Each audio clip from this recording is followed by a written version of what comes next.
Hello everyone. सो हम arrest के provisions discuss कर रहे थे और आज हम करेंगे सेक्शन 43 ऑफ भारतीय नागरिक सुरक्षा संहिता, जो बात करता है कि अरेस्ट हाउ मेड। तो इसमें उन्होंने ये बताया कि जब एक पुलिस ऑफिसर या कोई और पर्सन जब वो अरेस्ट कर रहा है,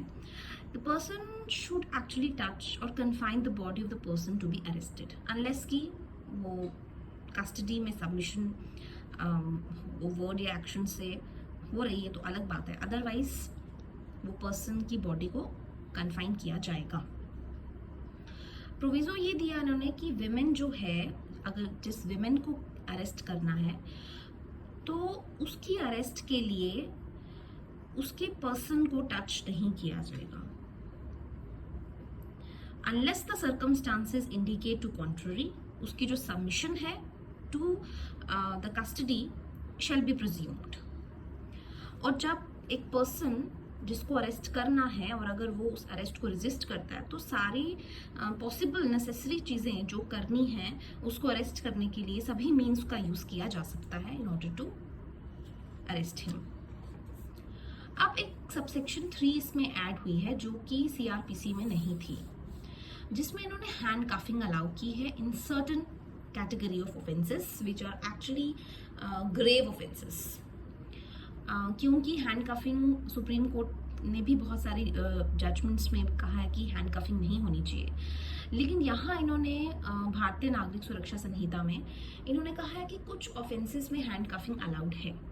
तो पुलिस ऑफिसर जो है वो किसी ऑफेंस की नेचर को और वो कितना गंभीर ऑफेंस है, कितना ग्रेव है, उसको देखते हुए हैंडकफ्स यूज कर सकता है किसी पर्सन की अरेस्ट करते समय या फिर उस पर्सन को कोर्ट के सामने प्रोड्यूस करते समय। अब ऑफेंस कौन सा है, या तो वो पर्सन कोई रिपीट ऑफेंडर है, हैबिचुअल ऑफेंडर है और वो कस्टडी से भाग चुका है, या उसने कोई ऑर्गेनाइज्ड क्राइम किया है, टेररिस्ट एक्ट किया है, या उसने विमेन के रिलेटेड ऑफेंसेस रेप किया है, मर्डर किया है, इलीगली उसके पास कुछ आर्म्स हैं, वो काउंटरफीटिंग कॉइन्स की ह्यूमन ट्रैफिकिंग की है, सेक्सुअल ऑफेंसेस किए हैं चिल्ड्रन के अगेंस्ट, या फिर कोई स्टेट के अगेंस्ट ऑफेंस किया है। तो क्योंकि ये जो ऑफेंसेस हैं ग्रेव ऑफेंसेस हैं, तो इन ऑफेंसेस में जो हैंड कफिंग है वो अलाउड है एंड ये न्यूली एडेड प्रोविजन है, ये पहले सीआरपीसी में नहीं था। अब इस सेक्शन में उन्होंने कहा है कि आप किसी पर्सन की डेथ कॉज नहीं करोगे जिस जो पर्सन है if he is not accused with offence punishable with death or life imprisonment, in that case उसकी डेथ कॉज नहीं कर सकते हो। और लास्ट क्लॉज सबसेक्शन ये बोलती है कि किसी भी विमेन को आप अरेस्ट नहीं करोगे सनसेट के बाद, सनराइज से पहले,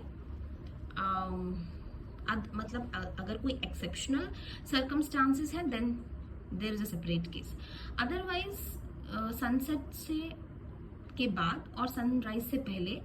विमेन को अरेस्ट नहीं किया जाएगा अनलेस कि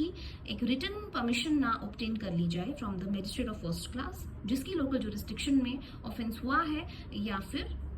अरेस्ट करना है। तो अगर विमेन को अरेस्ट करना है और सनराइज के पहले करना है, सनसेट के बाद में करना है, एक्सेप्शनल सर्कमस्टांसेस हैं तो मजिस्ट्रेट ऑफ फर्स्ट क्लास की परमिशन ऑब्टेन करनी पड़ेगी।